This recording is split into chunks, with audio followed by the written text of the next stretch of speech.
So today's episode, what we wanted to talk about is to do with like big data. I'm sure people have heard of it, but also like how big data and data in general is used by like social media and big tech companies. He was basically saying, he was like, lad, we know if you stood up, sat down, if you're right-handed, left-handed, he went, even if you turn your location based off, on how you use the app. Yeah. It's so biased from the start, lad. You get to B&M bargains and someone's trying to put a pair of Speedo goggles on you, lad, and telling them there's a camera in them. Straight away, lad, you're like, I don't want to look anywhere. Like, if people are going, you'd be like, what you're trying to say is, you don't agree with an invasion. People saying we're now going to invade your privacy for the greater good. That's a good point, lad. Problems. Just because you've got a lot of data doesn't mean that you've got quality data. And just because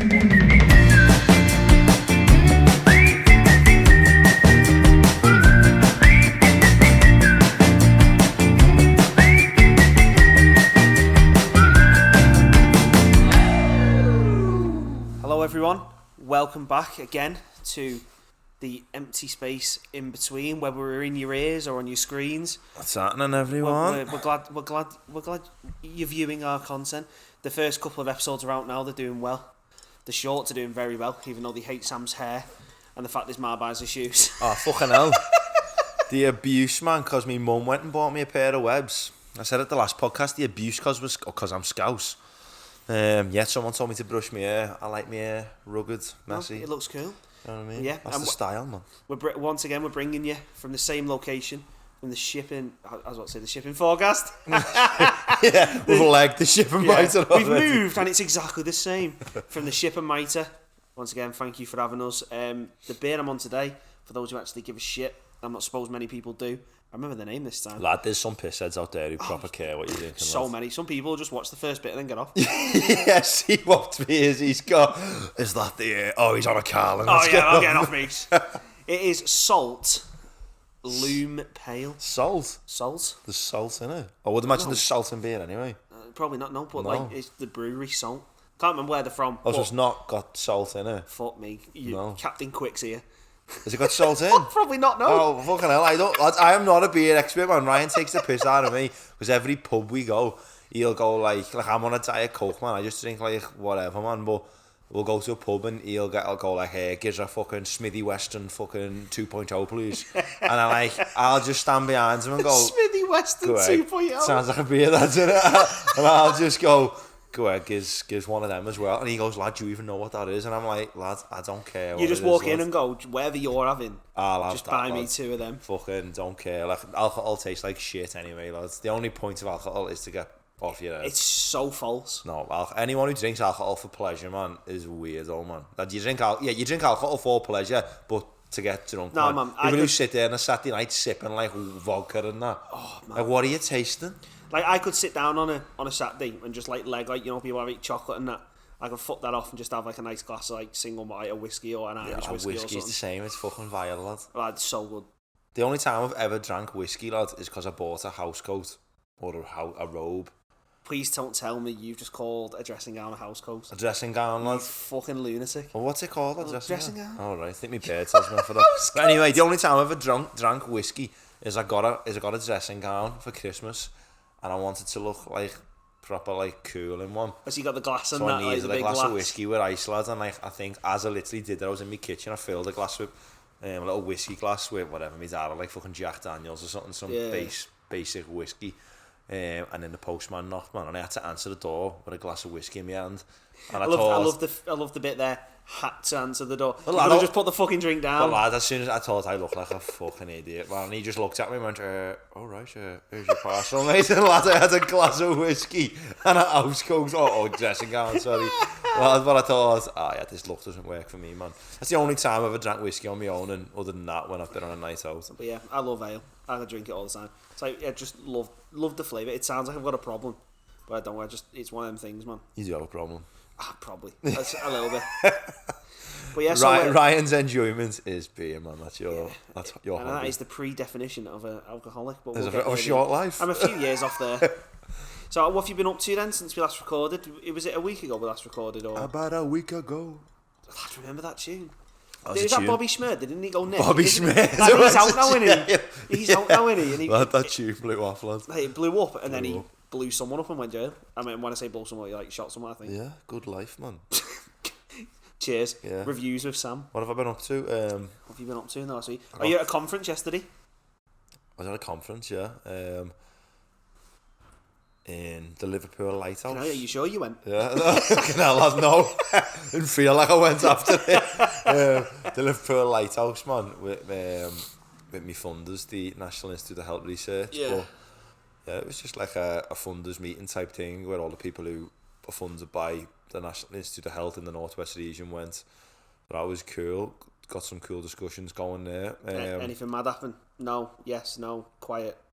Well, something happened, a discussion happened, but I think, shall I get into it now? Oh, lad, why not? It's funny, isn't it? So, okay, what we're talking about today then, I'll bring that in, I'll tell the discussion we had.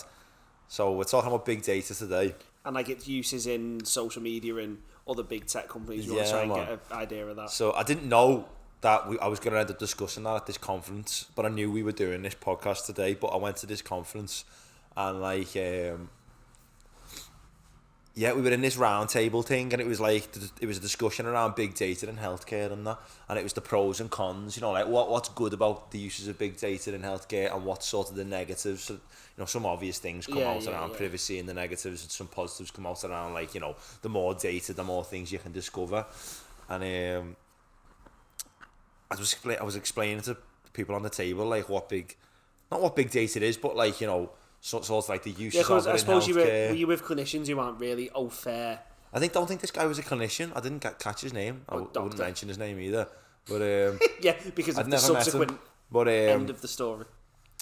I was trying to explain what big data was, and I said, you know, basically the main emphasis on having more data. Forget about big data. Just having more data, you're able to discover more things, or get more insight, or if you perceive something to be true in the real world, you get a little bit of data and you can back that up or disprove it, and then you get a bit more and you can further granular. Can't you say that word? Man?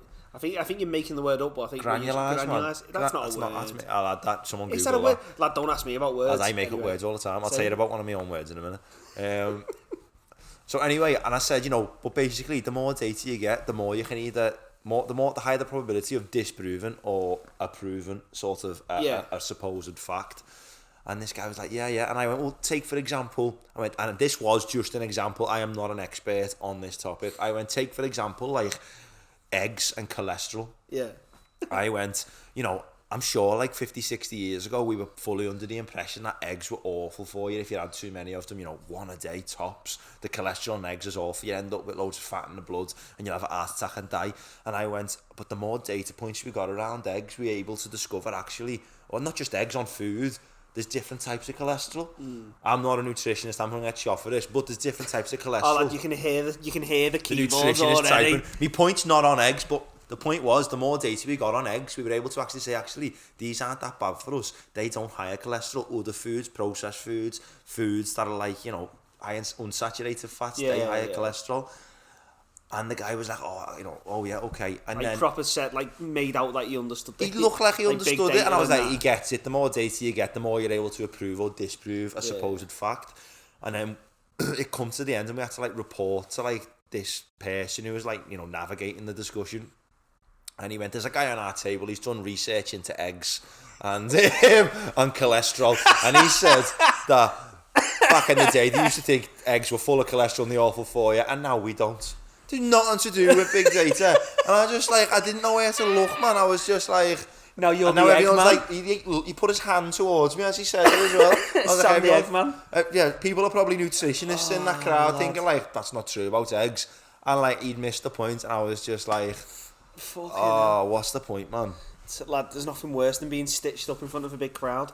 For those who missed it, last week episode, you can find it there. With me tales in Norwich when I get stitched up. In a big crowd. But as you said before, making up words, I actually do make up words, lads. I say things, because it sounds like it fits a situation. Well, lads, get on this, lads. And everyone goes, what are you talking about? We'll get back to big data now, but get on this. There's actually something else I want to mention before we get into big data properly. Okay, now I don't think we'll have to do it in two parts this episode. No, I'm going to be quick here. The first one is me making up words. So, I'm a musician as well, as a podcaster and a supposed scientist. And general bullshitter. But The list is endless. I made up a word called cordonal. Cordonal. Right. Yeah. So you got the word chord, the chords in a song. Yeah, like a musical chord. A musical chord, yeah, a B minor, whatever. And if you're talking about like the song, you go like, what chords are in the song, and someone would say like, oh, it's got an A and a C in it. But those chords together feel a type of way. They feel either happy, or they feel sad, or they feel energetic, or they feel, moody, or they feel creepy or dreamy. And we haven't really got a word to describe the feeling of chords. There must be a word for that. There isn't, lad. I spent like 6 hours one night Googling this, lad. And efficient use of PhD time. I call it the chordonal nature of the song. How does the song feel chordonally? So if I say to you, what are the chords in the song? And if we were just speaking, you'd say A and C, and I've got 2 chords in it, and I go, how does it feel chordonally? And you go, it feels very sad. It's the feeling of the chords, not what the actual musical notes are. I mean, I get the point of the word. It's basically Shakespeare. It's basically on that level, lad. Like, and I got laughed at by my bandmates, man. I can see, lad, I can see the origin of the this couch, man. It fucking slants in and everything. Look, lad, you're such a fidget, you know. Dude, it's friggin'... There's defo a word for that, though. There has to be. There isn't, lad. There must be. Yeah, I'm going to Google it. Yeah, has he? So, I was going to say, why he's Googling it. Do you know what I was about to say then, why you were Googling that? I'd tell the people what I've done last week. Go on. I've done fuck all. What you've literally I've done nothing. I woke up, did some work, went to sleep, woke up, did work, sleep. The weekend... You did something. I watched the F1 on Sunday. By F all, pardon Ryan's French, he means, not that I don't swear. It's episode the 5th episode he's released, and now you're saying pardon my French. Shit in hell. Lads, what Ryan means is he's lived life, but he's lived it in such a mundane manner that he might not want to be here next week. Fucking hell, lad. I won't go that far. I'd more say I need a beer at the weekend. Next weekend's going to be a good one. Okay. I'll probably have a few tales from that. There's a word called chordotonal, but it's got nothing to do with music. Yeah, because the word won't have the word chord in it. It has? No, I'm on about the fucking word that describes the feeling of a piece of music, because it won't be a word specific to music. It'll be like poems and fucking writing and denoting sense organs which are responsive to mechanical and sound vibrations in insects. I think you've gone down a tangent here. I have, but my point is, I make belter words. It's chordobly. Chordobly? Chordobly. This is a whole 10 minutes of this podcast. It's fucking mad, isn't it? Nonsense. Absolute nonsense. Well, the one thing I want to mention before we get into big data is you did get up to something on Sunday. Oh, don't you fucking start. You did, lad. I know. Did you notice how I mentioned that? About 4 o'clock, lad, you got up to something. Did you notice how I mentioned I'd watched the F1 and then stopped? Ryan's team, by the way, is Man United, and it's because he's from Runcorn. And which we've covered. What happened on Sunday, right? I don't know myself. I think I died and woke up Monday and missed it. What happened, lad? Don't know, mate. It's the biggest demolition I've seen in Premier League history, lad. Honestly. Is it the biggest demolition? No, we beat Bournemouth 9-0. And Crystal Palace got beat 10-0. It's nowhere near the biggest demolition. Biggest demolition for United. It's up there. Yeah, in Premier League history, it literally is. He's actually beat, yeah, like his last got beat more than 7 goals. I think it was 1934. I love how you know this fact before I did. Yeah, I watched all the post-match because it was so... Fucking... It put me in that bad of a mood. It ruined me Sunday. And then it also ruined me Monday. It ruined your Monday? When did you recover? I woke up Tuesday and felt a bit sound. Yeah, that's how sad you get when United get thrashed. It wasn't so much that, it was the fact we got beat by Liverpool at Liverpool, it was 7-0. And then I go to work and I work with a bunch of cop-outs. A lad, and who were just telling you about it. I walked through the door, and it was just from the minute I walked in at 8 o'clock to when I checked out at 4:30, it was like constant. And then there's a lad who sits opposite me. His name's Abs. He's in his 40s, old lad. He's proper United, like through and through, diehard United. And then his boss is like diehard Liverpool. So his boss walks in, you can see him walking up the stairs, and he's got like a fucking like giddy. You can see through. Straight away, you can see through the CCTV. Yeah. This man is giddy as fuck, and he's walking up the stairs. He walks through, and everyone's like, "Oh, here's Chris." And he walks through, and he walks over to Abs. He pulls out a can of 7-Up, slaps it on the table, and goes, "Yeah, mate, I thought you'd be thirsty." Lad, would you see Jamie Carragher, lads? Oh, on the American, you were telling me that, yeah. CBS, lad, that's it. He was speaking to Peter Schmeichel, and he was just like putting the number 7 in every sentence he said, and he was drinking a can of 7-Up. But Peter Schmeichel didn't get onto it for a bar, and he was going, just took the abuse. Why'd you keep mentioning? And then the broadcaster went, "Oh, I know," and he's like, Jamie Carragher went, "That took ages to get on." But yeah, lads, that cheered me up on Sunday anyway. Moving swiftly away from the football. Today's episode and the academic element, which people actually come here to listen to. You know what? Before we actually get in the comments, let us know what you come here for. Is it the highbrow discussion on research and societal topics, or is it me and Sam just chatting absolute shite, or is it a combination? In between, yeah. On that spectrum, where do you lie? Let us know. But it is the empty space in between. You come forward. See, we're trying to find it again. Yeah. It all comes round in a circle. So today's episode, what we wanted to talk about is something which I think everyone's very, very familiar with, but we wanted to give kind of our perspectives and like sort of what we know about it, and it's to do with like big data. I'm sure people have heard of it, but also like how big data and data in general is used by like social media and big tech companies and all the rest of it, like how this is enabling them to do the sort of things that they're doing and the advancements or invasions, as some may say. I'm not sure. I think people know what data is. I'm not sure people know the distinction. That's what I mean, like distinction between data and big data, and because there is a distinct difference. Yeah. So I think that's a good place to start. Then is what is big data? Tell us what it is, Belly. I think the main definition is literally like I hate to be one of them fucking wankers. It's just big data. Like, it's a lot of data. It literally is what it says. Yeah. So it doesn't mean. So the problem. So big data is the point of when you have lots of data. So this is becoming very prevalent now because every one of us produces so much data. So the apps we use, the websites we go to, our phones, the literally tweets you send, the amount of data we produce in itself is enough big data to keep people happy for fucking decades. Yeah. But then you've got not just human generated data, you've got data from sensors. So you've got sensors everywhere, like self-driving cars. You've got them in machines. You've got them in satellites. You've got them everywhere, and they produce data at an ungodly rate because they're not human. Yeah. So you've got all these different ways. So big data is refers to this huge amount of data that we've got, and then the reason it becomes so prevalent is because then you can do big data analysis, and that kind of mirrors normal statistical analysis and data mining, just on a humongous scale. But you have to do certain things differently because of. You know what I always wondered then around big data, Belly? Is there a number at which data becomes big?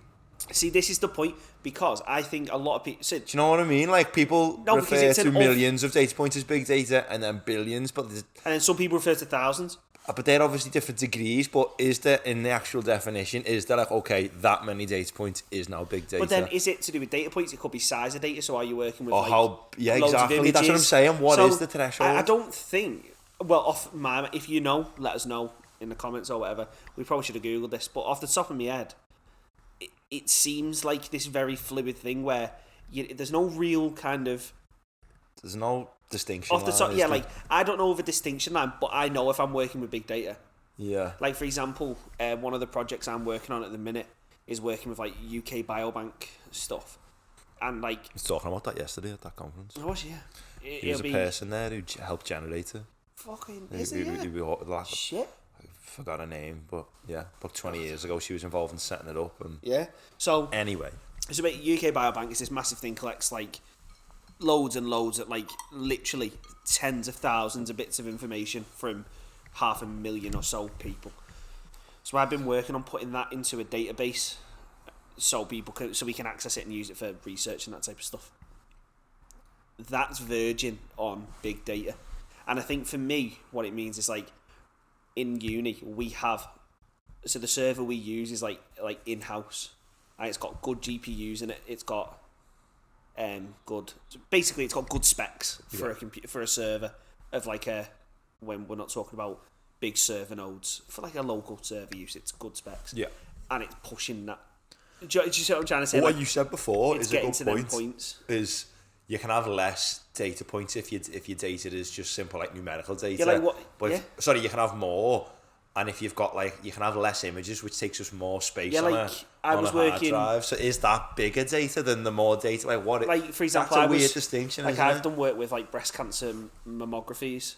So essentially, Photographs, yeah, photographs of the breast, like X-rays of the breast, trying to find breast cancer, and they're like 3,000 pixels by like 4,000 or 5,000 pixels. Yeah. So their file sizes are huge. That's what I mean. When you so then it's basically it's like a term of how you deal with data that's like unwieldy to deal with. I suppose basically. it is associated with space, then, isn't it? Maybe it is. Maybe in some kind but of as you say, I'm not and- sure. It's one of those definitions that's come about, and as you say, our understanding of it is quite a fluid definition. Like people use it to denote different and things. people within use it when they learning. probably shouldn't be, and that's where it gets confusing because big data's now become this like buzzword, and everyone's like, "Oh fucking hell!" Everyone wants to do it. It's like machine learning AI. Yeah. Companies who don't need it, People want it. feel don't the they? need to like proper. Collect and- Oh, we need to get on board with this.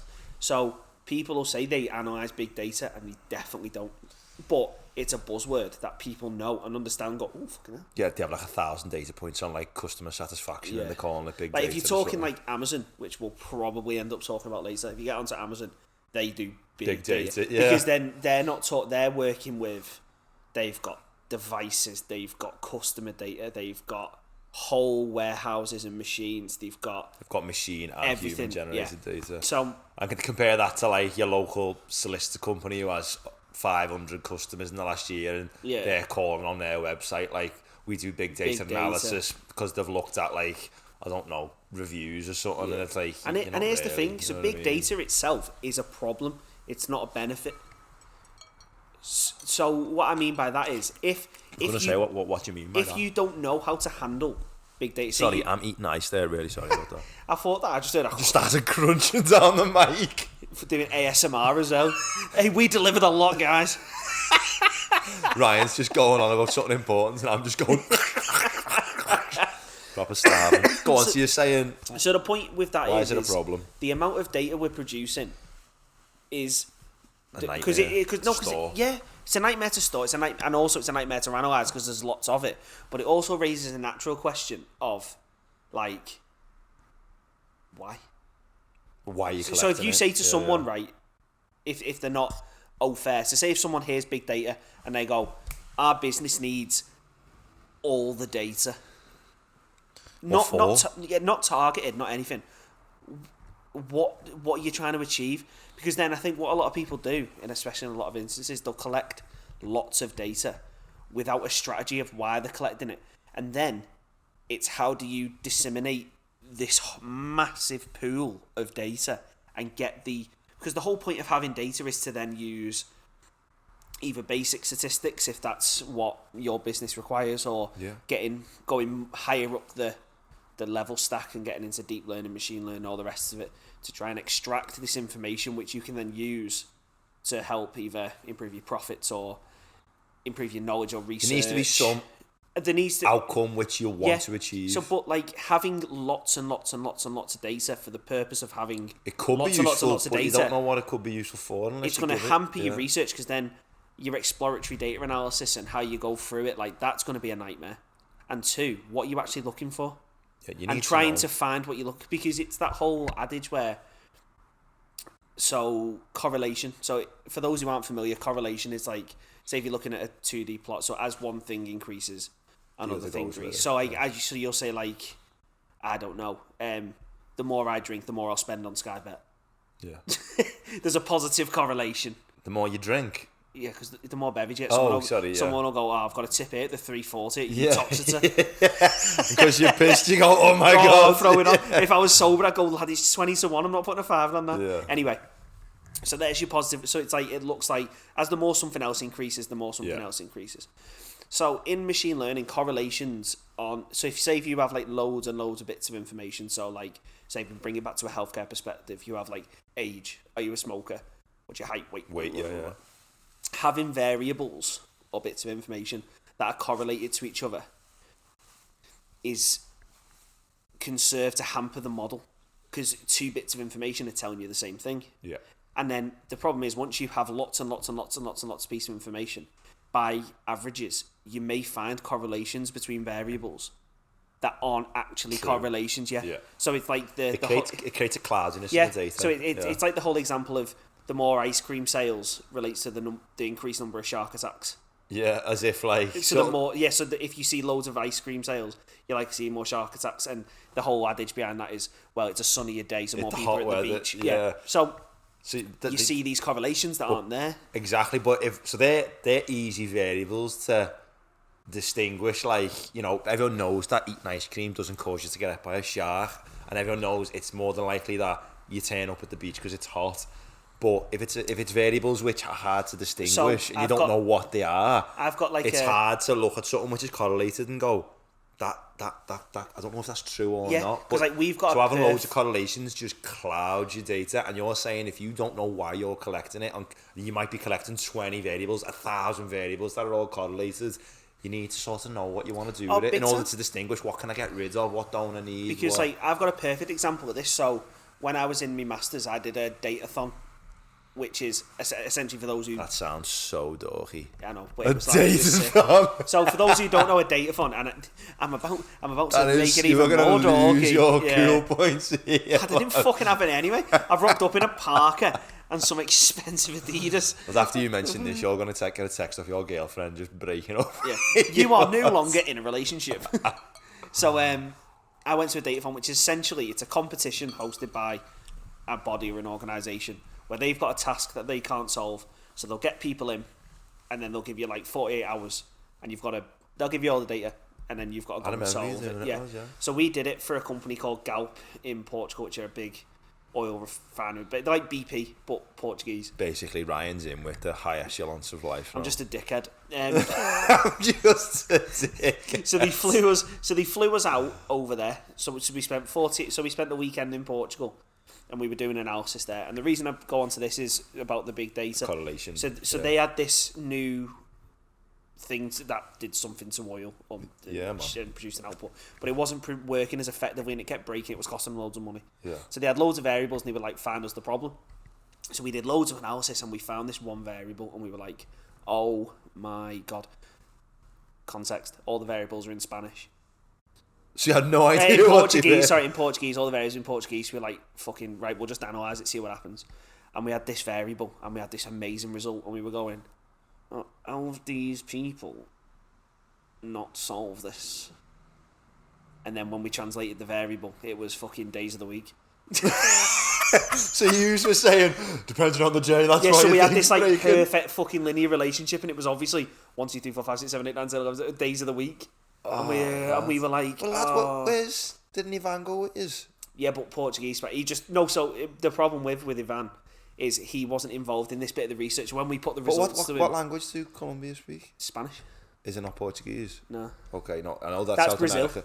That's Brazil. That's Brazil, and there's a few. I was going to say then, but so it for whatever reason it just didn't get picked up. But it was days of the week, so like. We were like, fucking hell. But the point, like, we've gone in a very large circle. The point to get back to is if you don't know what you're looking at. So if you just look at a cloud of data and just go, we've got clouds of data, let's do something. You can easily run into And there's problems. no way in big data as well, if you've got 1 million variables, even 100, you can go through and learn exactly what they all are. But on first glance, you don't know what these variables are. And also, that's not a practical approach. No, it's not practical. It's not practical, but my point is, even if you did know them well, but most people won't. And yeah.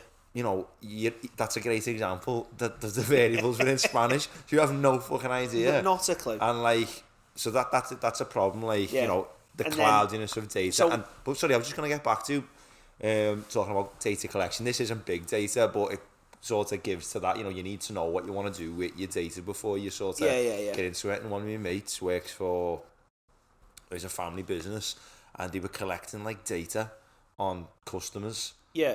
And it was a mess. Like they collected some bits. They hadn't got customers to fill certain things out, so the data was a mess. And he wanted to like start collecting loads of data, which is sound. You know what I mean? But when I asked him, it's a good step. It's a good step to start to do. But he was worrying about like variables that like he thought he needed, but he had no idea why he wanted them. Yeah. Like, I want to start collecting this, and I was like, well, do you know what you want to get from just collecting this data? Well, not really, but like, as a small, like, there was no real, like, I think the point when you were saying you need to know your outcome, he had no idea what he wanted from it. And then here's the point as well, is collecting lots and lots of data points is something everyone should advocate for, but only if you understand, like, how to analyse it. So having lots... Or someone who can do that for you. To circle back, having lots of data can be a real hamper and a restriction if you don't know how to analyse. But then... This leads into your big data analysis. There's this whole field of how people can then, and techniques to analyse this efficiently and get proper good results.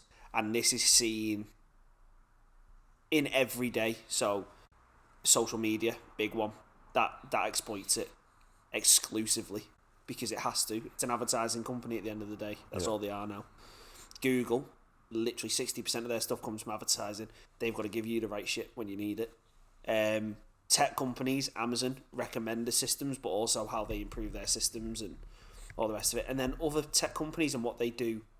And then also how they can collect data on you and know things about you and all the rest of it. So these companies are using and have found ways to effectively use this big data and get information from it.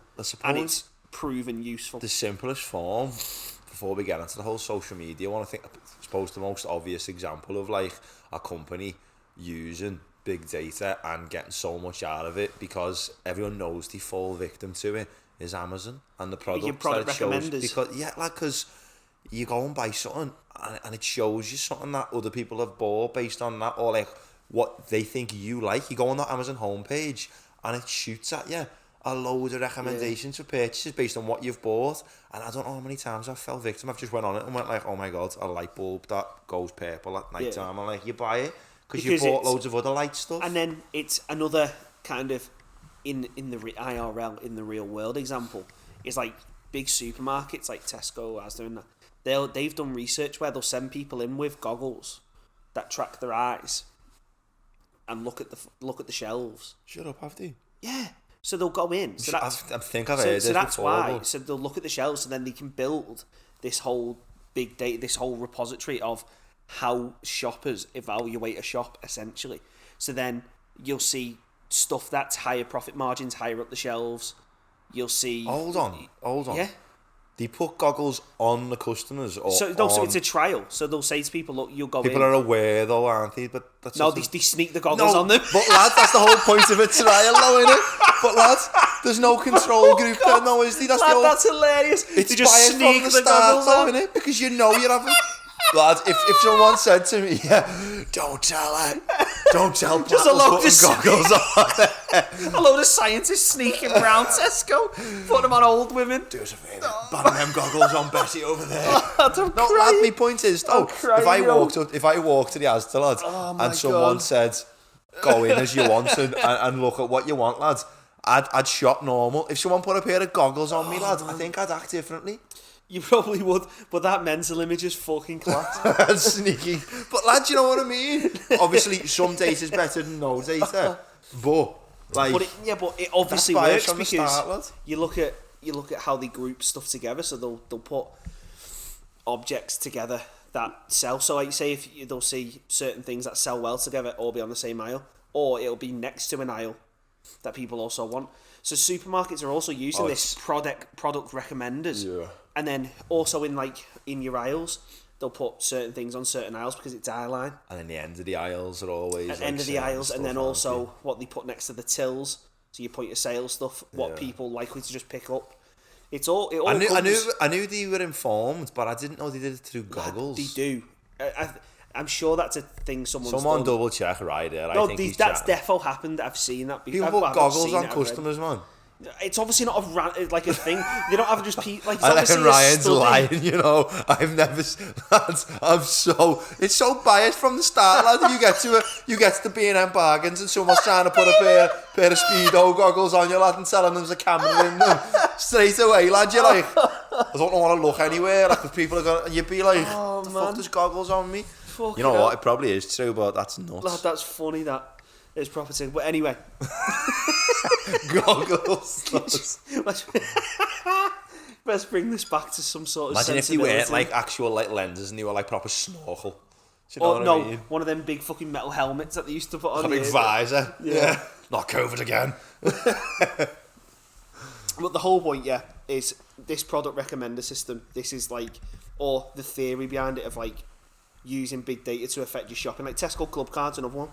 Oh yeah. And that saved them from the brink of obscurity, the club card. And what gets recommended on club card now, what you normally buy. Or for example, Sainsbury's, because I used to live near Sainsbury's, so I had the Nectar app. Yeah. They'll look at what you buy and then your points. I had the Nectar app. No, so the reason I say that is like what they'll do is they'll give you bonuses for buying things you normally buy but that are also high profitable items. Yeah, so they're not going to recommend the low profit items that you Stuff they'll normally lose buy money on. to So you. they'll go, look, if you come in and buy this item, we'll also give you more points. And then they make the point system mental. Like every fucking... You feel like you're getting something because you're getting these points on your card, but they're actually recommending high profit items. Of course. And they want you to buy it but this it's week. high profit items that you normally buy. And then they'll offer you the points again and you're back again. And I suppose that is the power of big data there. Without that, 30, 40 years ago, they had no idea of course, how to get those products it's back in your hands. It's changed the way shopping works. But also, that's kind of a benefit and a curse. Like, it's good because it's shit you're buying anyway. Yeah. And you're getting this other benefit if you normally go there. When it becomes a nightmare is when it gets people in who don't normally buy that. Like, that's when it then becomes that problem where people will overspend to get the points. Yeah. Do you know what I mean? So then you've got the ethics of and it. then you've got the ethics of like, how can these companies know this much about you? But going back to what you were saying there, like, that was my exact point at the conference yesterday, was the more data you get, the better your insight. So 40 years ago, for example, a local shop might think that, you know what, that type of milk's dead popular. And they think it's a true pattern nationally. Actually, without, you might just have a small data set. Actually, it's only true in an area. And actually, it's cheaper milk's just the one. Yeah, and nationally, cheaper milk's the most popular. Yeah. And you'd only know that from a vast amount of data. Of course, my point was, the more you get, you'd actually find out if that's Yeah. a true thing, or if it's just localised, or if it's not true at all. But yeah, that wasn't understood. No, you're just the egg man. Just the cholesterol expert all of a sudden. But yeah, so then so obviously we've got the Eggman. I remember Eggman in Sonic. That's where it was from. I had Eggman in my head and I was like, that's from a game. Yeah. I just didn't know what game. But yes, but then we'll stay on the topic of... Sorry. And some people will clip that and just play it on loop for 10 hours. Lads, we should make that a short, me crunching ice. Just crunching ice. But yeah, so sticking with Amazon as like a company which leverages big data. So we've gone through like the stuff people are dead familiar with. Dead familiar? Really highbrow, that word. Super familiar? What do you want to say? You were proper like, familiar. really familiar with. To the stuff that so if we go down like in the warehouses, how they can have these automatic systems that do a lot of the work. Like, for that to be efficient, you've got to know you've got to know so much about your whole system and also what people are going to buy. Because if you have all the products separate from each other, so yeah, that's how the product relation system works. You can use it in both systems. Because if you put products that aren't likely bought together all next to each other, your system of automatic retrieval from robots is inefficient. Yeah. So the more you can optimize where things are placed, the shorter travel, it becomes more optimal. And as you're saying there, you need to know, or you need to know how to use your data, and you need to know what you want to do with it. Because, for example, if Tesco seen two items were highly correlated in some circumstance and it wasn't true, they might place those two items together. If they would, you know what I mean? Like, so that's what you were getting at before, is if you don't know how to distinguish problems in your data or in these big data, vast data sort of banks that we're talking about, you run into issues in your outcomes or in your analysis. And then another example that takes kind of that like moving slightly away from Amazon, but on the same type of topic, is with like the warehouses and how they get stuff. Are you onto Ocado? The van, I just see them vans everywhere. So Ocado, they do food delivery, okay. Right? But they've got this fucking huge warehouse thing down south, I think it is, right? And it's fully automated. What? There's no one there? No. Well, the people there, but picking the food and putting it into trays and all sorts, all robots. Shut up. It's insane. The video is like I've seen videos of it. It's this massive, huge expanse of a warehouse, and you've just got robots moving up and down. But like, like humanoid-looking robots? No, just robots. Yeah, just walking around. Oh, you're going on there. Is it like the pick and stuff? Because I've seen like automated factories, but yeah, so no, it's like so they roll around on like a grid, and then they'll pick stuff up and drop stuff in the right place, and like that is like in future, like say if we keep going this way and things become more efficient, you can see everywhere going like that. Like why wouldn't someone, especially someone the size of Amazon or say Asda, what did they turn over £1 billion? Tesco billions. Yeah. Why would they not invest in automatic and save all the cost? However, it did catch fire because of a malfunction, so I suppose that's a downside. Yeah. Oh, well, it worked well for 2 years, but now it's not here anymore. Yeah, it was working well until Billy the Robot started putting the tomatoes with the chocolate bars. Yeah, he put the lighters with the fireworks and it all kicked off. Put the petrol with the matches. No, but that's like the ethics. It kind of is in big data once you get into that, but like the ethics attached to the outcomes of big data, like we can only produce these like highly efficient factories with the power of big data, but then that also comes with the displacement of jobs. Exactly, there's so many like ethical problems attached to the topic of big data, and I suppose that's what we want to get into a little bit with the social media discussion and sort of the pros and the cons of it. But yeah, it's super interesting. I posed the question, so go on, pose one. This won't go down well, but it's a question that needs to be asked. So, should technological advancement be halted because of that specific? Because of ethical problems? No, not ethical problem. Because there are certain ethical problems, like for example, automated fucking robots for surgery. You're just going to let them go in the wild and go, learn on the job. Or if couple of people get mangled. If someone died under the knife to a robot and it was malpractice to a robot and it was malpractice, like what the fuck happens then? So then my point is like it's to do with like sort of like job displacement. Okay. So we kind of go back to ChatGPT, where that's probably going to make a lot of people lose jobs or become redundant, especially in the next few years when it becomes efficient. That's a big data sort of same application. Thing, like say if we get to autonomous cars, which can only be built through the big data from the sensor, all the rest of it, and that type of analysis, like when that gets applied to freight transport, people are gone. Truck drivers are lost. Yeah. So and then self-driving taxis. Taxi drivers gone. So by having this technological advancement, which we see as good.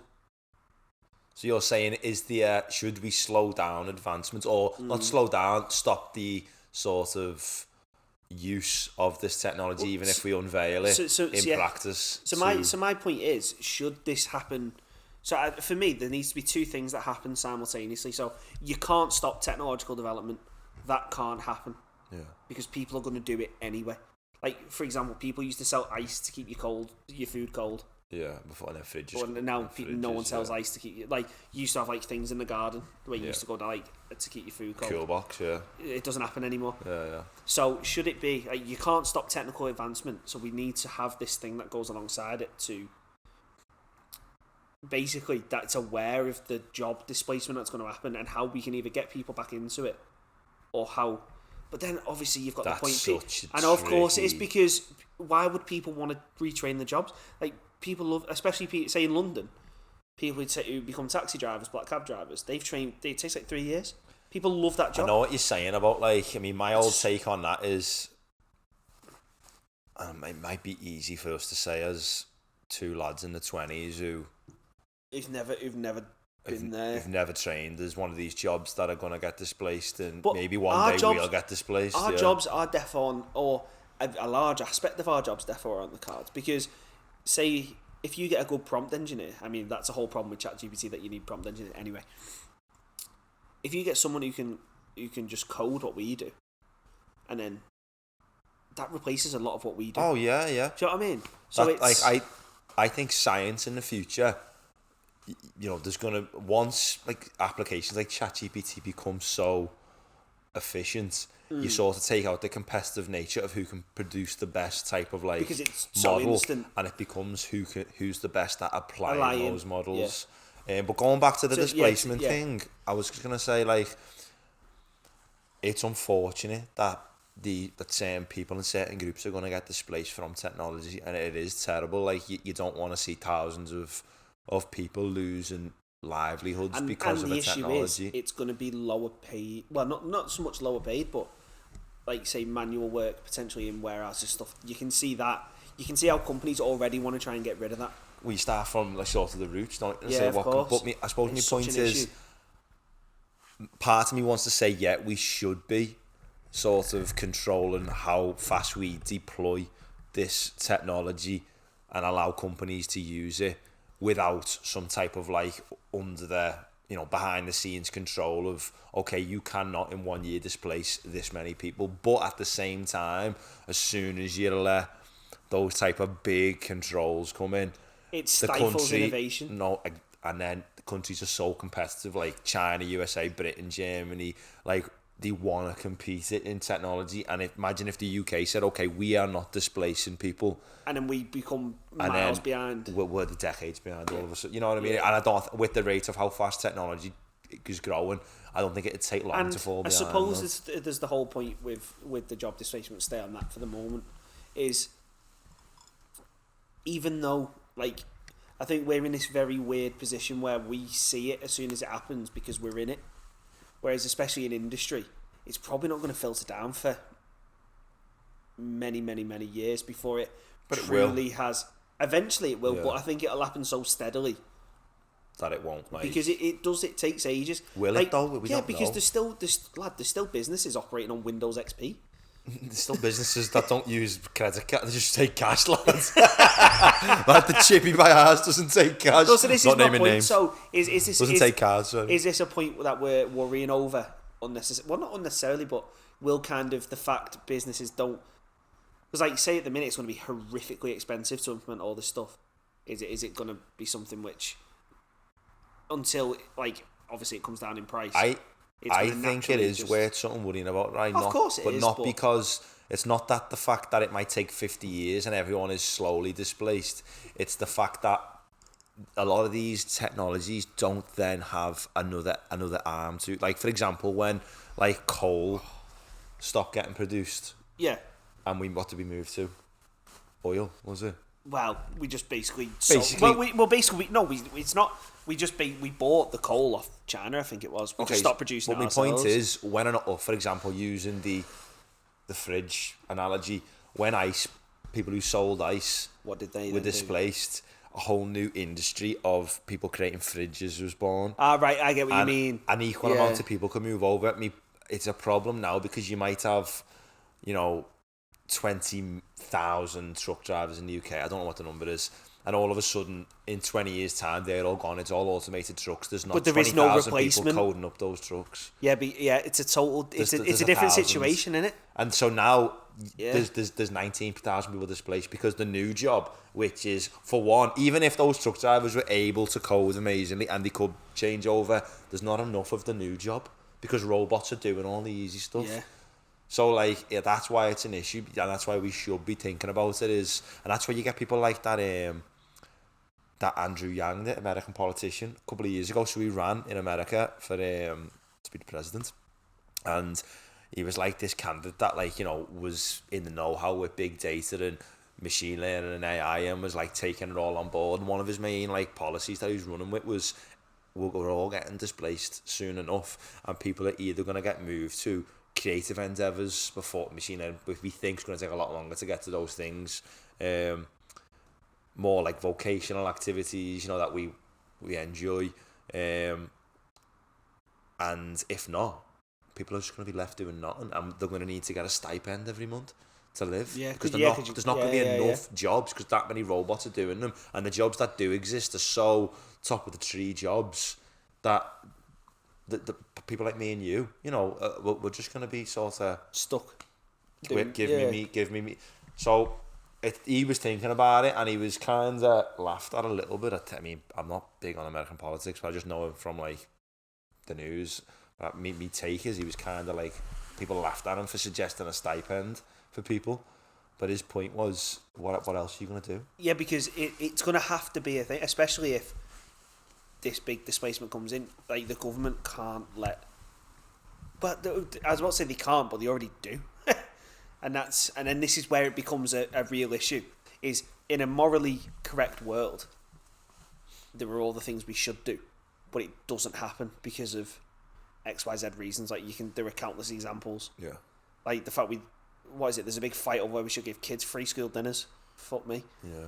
Marcus Rashford, pushed the door down. Do you know what I'm trying to say? Yeah, If there's people arguing over where we should have kids free school dinners, we're not going to have. Should we literally subsidise people's lives in the aid of progressing these new businesses? Even though that it should happen if they get displaced, because it obviously should. And that's why we're sort of talking about it from the angle of not that we should halt the technology, because we know it will never halt. There's got to be a solution. Deal with the peripheral problems that come from that. And then obviously, now we're moving on from the topic of displacement of jobs, which may come from big data. Like, it's an interesting topic. I think we've covered it there, but I think there's people who can cover it a lot more in detail than us. Like, we can give our opinions and what we think, but there'll be people who analyse economics and jobs who can give stuff on that. So let's bring it back around to big data analysis and something people will be familiar with, which is social media.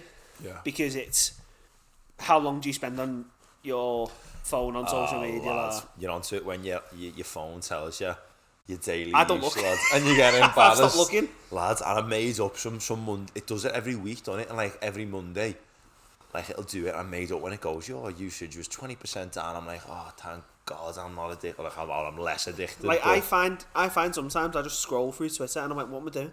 And I just keep pulling down, Instagram Reels, down, TikTok, down. lads, and then the more sometimes trying to refresh. And then sometimes you get into a type of video and you're enjoying them, and lads, it keeps giving you them.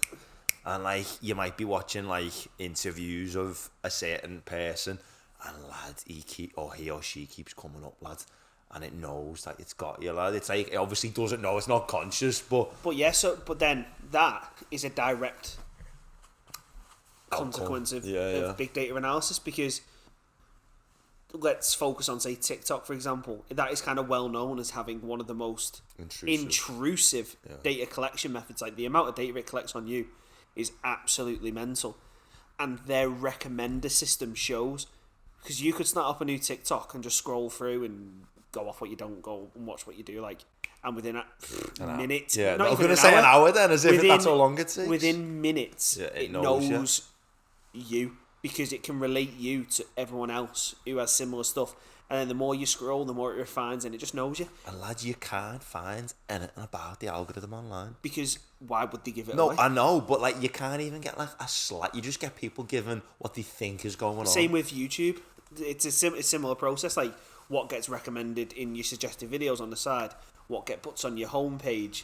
That's all. As you're saying, that's all use of vast amounts of data. And then it's not even just that. Then what ads show up mid video if you don't pay for premium. It knows exactly what ads to show you. Yeah, what's gonna get Ryan or what's gonna get Sam. What's gonna get you to click on this ad? And I think people think of it through as if like they know it. Like, these algorithms using this big data, it's not conscious that it's targeting you. It's just like, I think people sometimes, like, when you speak to them, it's almost as if they think like there's a person inside, like, the algorithm, targeting them. You are part of a group that it is classified as Group C. Yeah. And Group C will get this.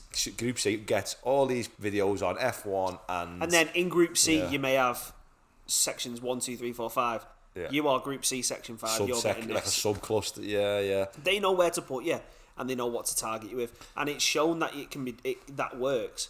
Is going back to what I said before, like 60% of Google's revenue is off the browser ads.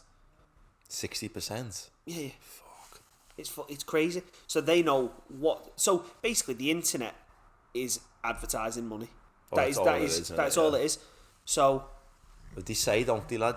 That's where advertisers are paying for attention.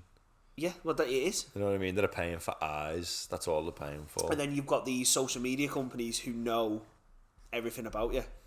That's the best person to give your money to. Like, for example, I'm going to not say his name and not say who he works for, but he works for a company that has a lot to do with money. It's already a he, so that's 50% of the people I'm going to leave it at that. But he was telling me that he works for their data science division. And in their of a company. Okay. I'll tell you after who it is and who they work for. And he was saying, when you go on the app, every single time you press a button on the app or move to somewhere else, it collects like 2,000 data points. From 2 clicks? No, from every click. So if you click on the website, click on 10 buttons, it'll collect 20,000 bits of information. That's like, so that's how much, like, how detailed can they and make this their is analysis, this isn't a social media company he works for. As I said, it's something to do with money and storing money. Yeah. So he was basically saying, he was like, lad, we know if you stood up, sat down, if you're right-handed, left-handed. He went, even if you turn your location based off, on how you use the app. Yeah. And he was, sure, and they like, were like, they can see that's a left-hander. And they were like, even if you turn your location off, we can get your location because you've agreed to our terms of service. So when because you're on your data, even though you've turned your location off, you've got to ping cell towers so we can triangulate your... The terms of service, lads, this is something I wanted to mention. How many people, when they go onto these social media companies that provide the terms of service at the start... Before we go into this discussion, I'll put a question on Spotify, so everyone listening, I'm going to put a question on Spotify, and if you're on YouTube, let us know in the comments. Basically, do you read the terms of service? Have you gone through for every single one of your social media apps? Have you read your terms of service and what data they're collecting? And also, more importantly, the data sharing and how they're using it. Let us know, because I haven't. Yeah, I'm going to say, let me be the first to answer that poll, lads. No. I've never read any terms. A good example of this was Game. So in the UK, there's a shop called Game. I'm not sure if it's anywhere else. That's my favourite shop growing up. Just a quick one. They sell video games. If you didn't put 2 and 2 together. And what they did an experiment once in their terms of service, like in the terms and conditions, where they put a thing at the bottom. They put a section going, new section, like, we own your soul.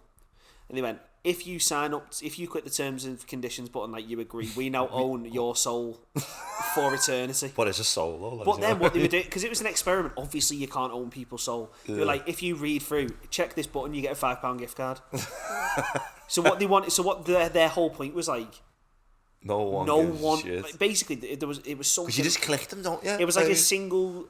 It was a very, very low percentage of people claimed this £5 gift card of people who checked the button. They were like, this is crazy, and it's just, that's a perfect example of, we all just click agree to terms and conditions and assume. Lads, I've never read any of them. No. And so you're saying there, even if you turn, so that'll be most of these social media applications that are using vast amounts of data. Yeah. You're turning off your location. They'll still know You've accepted the terms to have your location identified at all given times when you're on that app. Don't know where you are, what you're doing. You stood up, sat down, how your phone's tilted. I don't know if... So people think, I've got my location off. Twitter doesn't know where I am. Well, you're on Twitter tweeting, it knows where you are. And TikTok, the amount of stuff it'll record, it'll know everything about you. So there's these whole things, and then people wonder, they're like, how does it know this about me? And it's like, because it knows you better than you know you. Lad, I've fully... And it sounds like you're getting into, like... This isn't conspiracy theory, lad, it sounds it, though. People think that, like, they've lost the plot, them. I've literally, and I'm someone who, I've done a data science master's, I've done a master's degree, I'm I like to think I'm not lost on this topic, and I've spoke a word around my phone, and lads, shit you not, that thing comes up on the next application I've come on, unless I went on a shit app, but if I went on like a TikTok, it can come up. But then the thing is, and you're like, it's not a conspiracy, because Alexa, that was literally a whole thing. It listens to you. There's been murders that have been solved because Alexa's been listening to people and it didn't know. And then you've got... So obviously, there's the benefits of this that can be seen where on social media you get recommended things you like.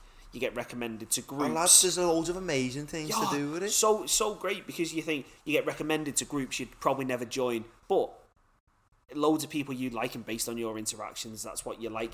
Your content feed is what you like and what you enjoy, so it's feeding you in this cycle. So, you think when you're thinking about that, right, that you're saying there, like, we don't want to be doomsdayers. There's loads of positives. Like, how many people have started companies with like-minded people? How many people have found friendship groups? How many people have started, as you say, forums, gaming websites, horse riding clubs, footy clubs, just anything you can think of.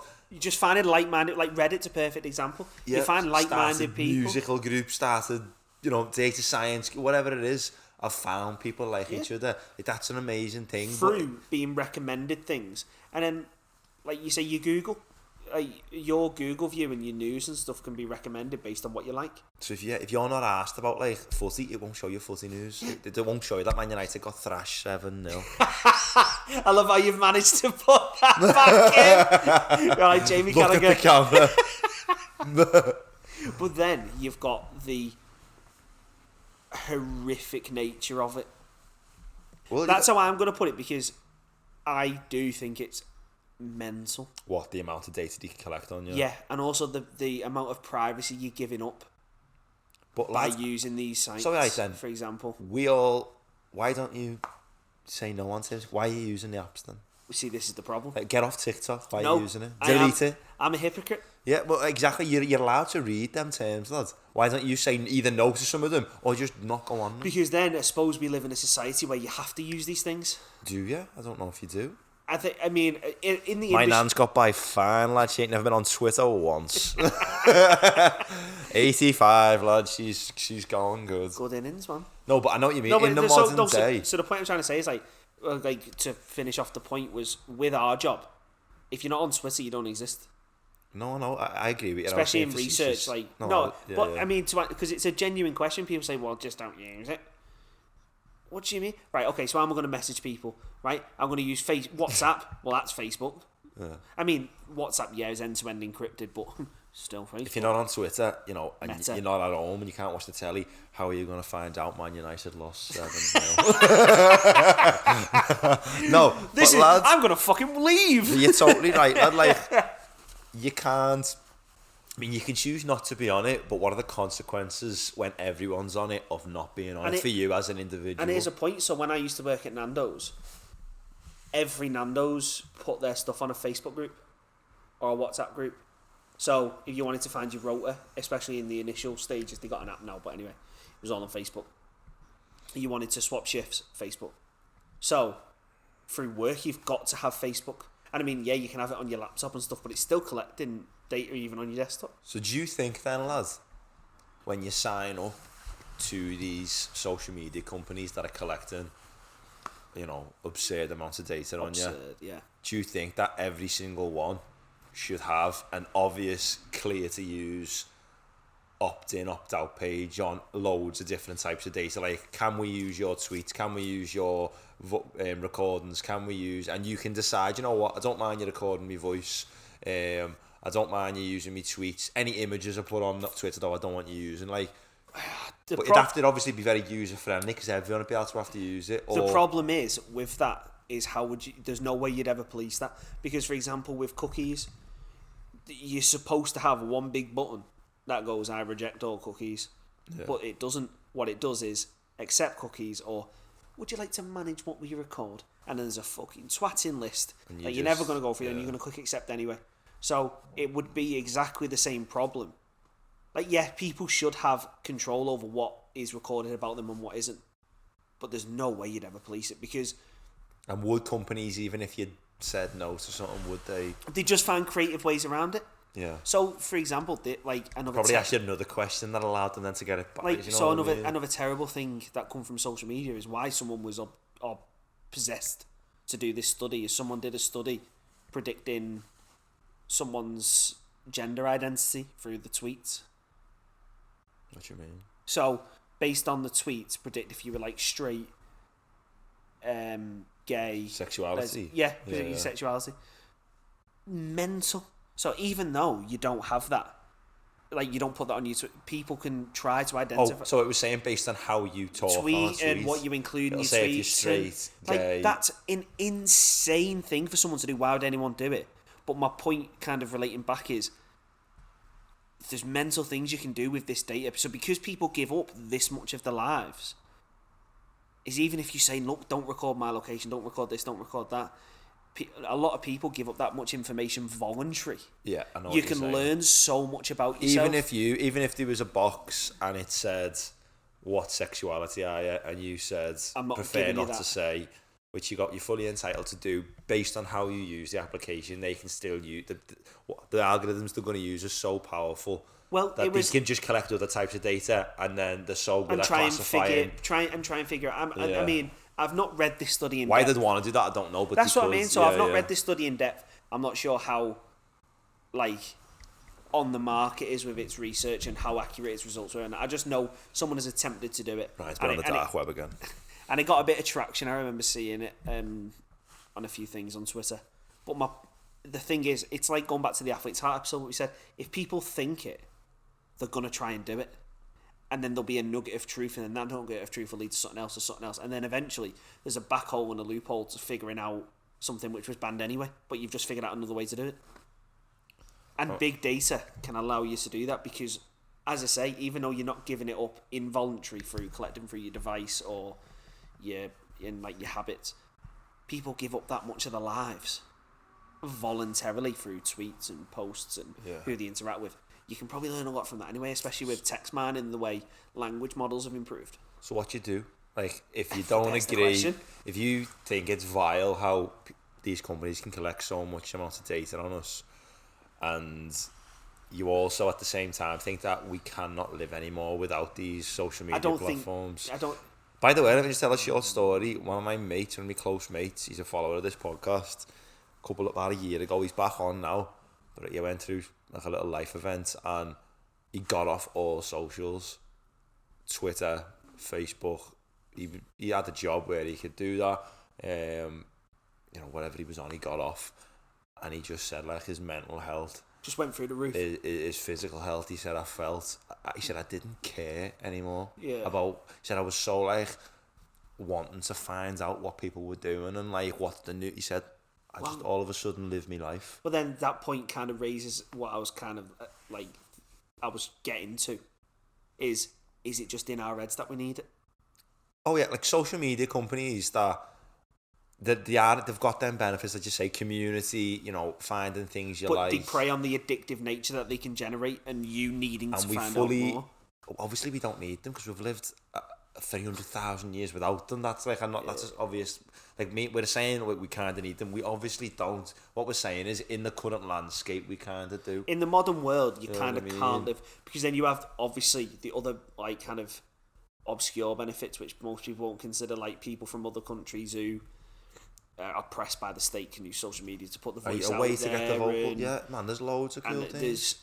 There's these other benefits, but then as you say, it's to give your opinion, as you say, yes, so everyone now has a voice, which again has its negatives and drawbacks because it's not policed properly. But that big data's brought that whole other issue around, like echo chambers. You've got these algorithms that will create the echo chamber for you. You don't have to go out anymore and find people who think something like you. And if you think something radical or something that's perceived to be radical, 50 years ago, you'd have to leave your house and go and find another 10, 20, 30 people with pitchforks trying to burn down the town hall. Whereas now you get recommended them. Now, here's Stephen. He's a 45-year-old.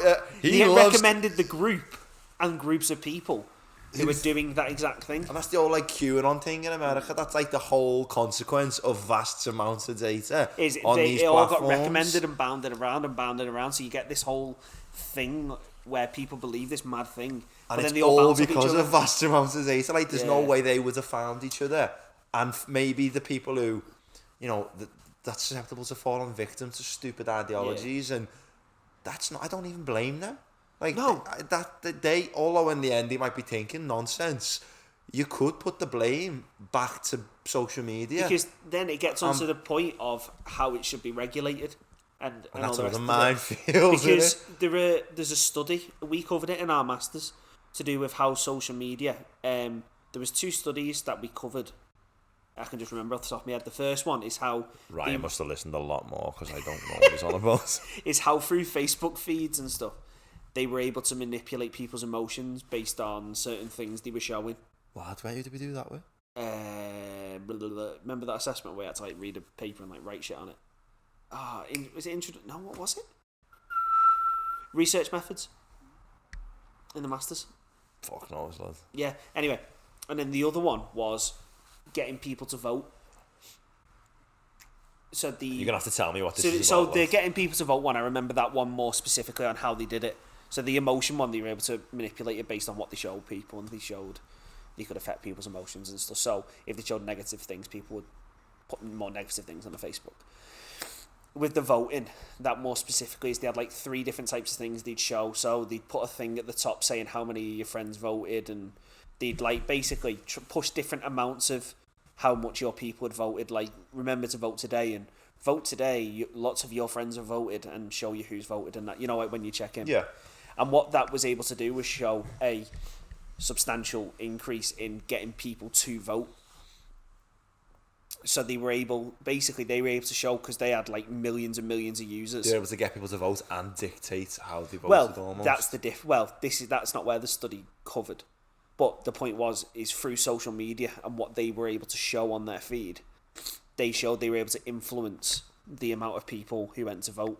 Well, as per this study. That's nuts. And then you've got the thing that happened with Cambridge Analytica, which showed that through social media you can access people and get people to vote for specific things through the use of data mining on vast amounts of data. Combine the two things. So they were literally showing that you could have the power to dictate the political sway of an individual. Through the use of social media. There is a chance that like you can access these type of things. And that's like a scary consequence. Of course, it is. This. It's not a consequence of vast amount of data. It's a consequence of humans having a vast amount of data. And misuse of vast amounts of data. But you're never going to remove humans misusing, because we've misused shit our whole existence. Yeah. So then the point is, then I was about to say it needs government regulation, but then then it depends on the government who's in, what type of regulation gets put in. And it's maybe because I'm a Scouser, I don't know. I just have a thing against government, man. Well, not even I know Scousers like, hate the Tories and that. I just don't like regulation. Yeah. Well, it's just the like whole that point. rebelness. I don't want people telling me how to live, man. But then it's the point of, who do we trust more? The government who we vote in. I mean, obviously the government we've got at the minute, I think we're both in agreement, are fucking mental. But as you're saying, it's dictated by the amount of votes. Or do we have billionaires telling us how we should... Yeah, like what you want. There's got to be a third option, man. Give me another option. So it needs to be controlled in a way that is set up through independent means and independent study and what is the best way to measure this. But how do you do that effectively without then? Because then one thing you can't do is stifle innovation. Because without innovation, we don't grow as a society. You're totally right. We can't have governments controlling it, and we can't have billionaires controlling it. It needs to be some third independent group. But or the third independent recommends to the government, because governments are notoriously slow on giving technical laws anyway. I just don't trust government, because if you look at the laws in the past that have been outlawed, like what, like the fact we used to vilify homosexuals. Yeah, you know what I mean? So why would you trust? Obviously, it's like people say, "Oh, that was the times." Okay, but and governments tend to react on what a population wants. I get it. It's like this whole thing you bill at the minute. This is getting very political. The small boats bill. Or I haven't seen that. I've seen you mention it. I won't get it. Because that's banging out there. I was thinking that. I don't know if you can pick this up. Someone's moving some kegs and it's making this whole building shake. I won't get into it. But the point is, they're doing it's trying to get votes. It's not morally correct. It's because people want it. You think, yeah, okay. Yeah. It's what's going to get them votes. But anyway, so then that leads into what gets regulated by social media, because governments, and here's a point, governments aren't going to want to regulate what you can influence, because it's been shown they've already done it. Yeah. In the Brexit vote and other types of situations, I suppose me take then, wow, someone's making PR racket, you know. the consequences of doing a podcast in a pub, man. It's the hustle and bustle. What I want to ask you then, Rai, is we've talked about, big data, we've explained what it is, problems around, and some of the uses and the uses of big data. I think we got onto that one point: displacement of jobs, social media. So there's this whole thing, like this big data and big data analysis. There's all these offshoots and and I suppose my last question. That's not my last question. I suppose we'll finish on this question. Suppose we can put it to the listeners as well. Is where's this all going, lad? The problem is, what's the future? I don't think there is a. And what I mean by that is, we know where big data sort of heading, and I think we're going to forever now continue to collect more and more and refine how we collect it. Because it's impossible to not do it. So I sort of get where that's going. I mean, what are the consequences of allowing us to continue collecting vast amounts of data? There's obviously benefits which we're aware of in healthcare. In every practice, there's benefits to improve and refine practices and how people live. Yeah. But what are the negative consequences going forward, which you think we should be aware of Well, I think using? Yeah, if you want, you can tell it through the lens of social media. Well, so I think we've covered a lot of the big negatives already in that. That exists now, but what No, can but you see? even still, like the job displacement, that's not necessarily happening now. That's going to be a very big problem going In the forwards, future, I think. Yeah. It's already started though. Starting. How much, again, we are still controlled and give up. The amount of our, I think, personal privacy potentially is like on the ropes. Yeah. Because there's been situations like Apple a couple of years ago, they wanted to introduce a system that scanned every image you took or uploaded to the iCloud. For their initial point was child nudity, to stop indecent images of children. But the problem is you can't. That's such a hard thing to say no to. But it. You know what I mean? So the point I'm trying to make is without because this is obviously just going to make you sound like a nonce. But I don't agree with bad bits of technology being pushed through to stop good, like to be used for a good thing. Yeah, no. Do you see what I'm trying to say? Yeah, totally. Like, what you're trying to say is you don't agree with an invasion. People saying we're now going to invade your privacy for the greater good. Yeah, because then once that technology's in, yes, it'll probably cut down on indecent images of children. But what is the consequence of them having that inroads? But then it's still going to have to be manually reviewed by someone. What's stopping a sex offender, paedophile being in that group, right? So there's that whole problem, just for one off the top of the head. But then two, once a technology exists and people know it exists, people try and get hold of it and use it. People want it. Then, yeah, so then you've got a bit of technology that can have everyone's iCloud image. Yeah. And highlights ones that contain nudity. Yeah. That's a very powerful thing in the wrong hands. It's terrible.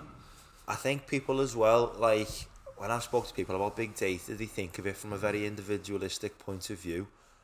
And I don't know why, but, like, especially when you speak to people in the healthcare space, they see, like, data privacy problems and they see it as, like, one person looking at their record and finding out their diseases. There's no real power in one data point. No, it's in the collective. I mean, there's a weird, like, maybe if there's a weird facetious person with access to it who wants to look at your record, if they had your stuff. But then that's the odd thing that's open. But the power is in your collective data, and you're a part of those patterns. Yeah. And the problems that could then backfire, you know what I mean, in the future, in nefarious intentions then, or subconscious nefarious consequences. You've got the whole problem, which we've not got to at all yet, but it's a really big problem, is as soon as you work with data, you're working with past data, and our past data is inherently massively fucking biased. Yeah. So if you then have a more and more data-driven society, which has been shown in countless examples, if bias is allowed to come in to work in a biased manner, you're opening that door up in more and more ways. So again, without proper moderation of that, that's going to include that's a good point, problems. Just because you've got a lot of data doesn't mean that you've got quality data. And just because one thing you've got, like, again, this is another thing people get confused with the results is, you may have a result, but they don't specify what the specific result is. I'll struggle to get that word out then. Specific. So say if I do work and it's mostly with white patients. Yeah, that's easy. And my results have to specify this only works in the context of a white patient, because then you get into situations where it's going to give false results to other people, or it might do. And then it's terrible. That's been a major issue in healthcare. There's like, of course, with big data interventions or just policy and practice based on a study that was 99% male, or like 70% male, or 70% white, and then what a certain condition might show differently on a different tone of skin than it does on another tone of skin, or it might show differently in females compared to males, or in heavier people compared to overweight people. And if people don't consider these biases, you're just going to let that... People don't even know that the biases, I don't crazy. think. You know what I mean? And this is the point, because no one considers that the data could be biased. Yeah. And then because they think, well, I've tried my best. Yeah. And then it's not even... I've tried my best, I'm alright. And then it's not even so much that the model's biased, it's the way they've interpreted the results could be then biased because they've not stated it in the right way. Anyway, this is a whole other topic. But to go back to your initial question, so that's another downside. But then I think when managed properly, I do think the benefits outweigh the negatives, because we're going to get to a point where we'll be able to analyse data to properly make things more efficient in terms of manufacturing to help the environment. We're going to find better technologies based on all the things we can learn. The way we move and transport freight is going to become infinitely more efficient, especially when as things become more technical and operations become more efficient. So I think overall, there's a lot of good to come. It's a massive benefit to society. Even in there are definitely negatives, which I think a lot of people in our field get caught up in talking about the benefits, and then it's like people either get really caught up in talking about the benefits or really caught up in talking about the negatives and don't really like to find a place in the middle and talk about how one can affect the other. And just to finish on as well, like I'm sure I heard yesterday you'd have to go online and check it out. I'm not sure the exact reference. The NHS sold so much data to an American company last year. It's so pathetic. Like, we don't know who that company is. Like when we agreed to share our data, you know, we didn't know it was going to get sold in the future and some company was going to have access. And it's like how things change over time. Like, so just because you agree to something now, do you still agree now that we're selling it? And just you agreed it once, so we own it, and now we dictate everything. And it's crazy. And I suppose my biggest worry as well, sticking to the social media front, going forward, and the use of big data on those type of platforms is, I just think there's so much like vile behaviour on social media, which I think it needs to be resolved. And I'm not saying it's not a direct consequence of big data, but I mean like groups of people who feel it's okay to join these like in crowds, and like they're put next to people and they're recommended people who think the same and act the same and, you know, think it's okay to do certain things. And I suppose my worry is that gets more. We just become more echo chambery. We become more tribalistic. We lose the art of debate. And conversation.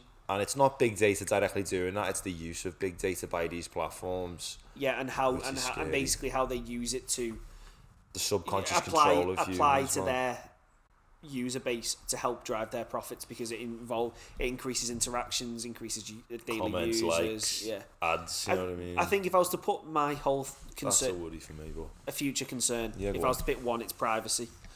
I think we've talked about it quite a lot, but I think even in the current situation, I think your personal privacy is already dead, and it's only going to get worse. So I think for me, unless real things and real changes put into place now, I think in the future your personal privacy is going to be dead. What that change is, we have no idea.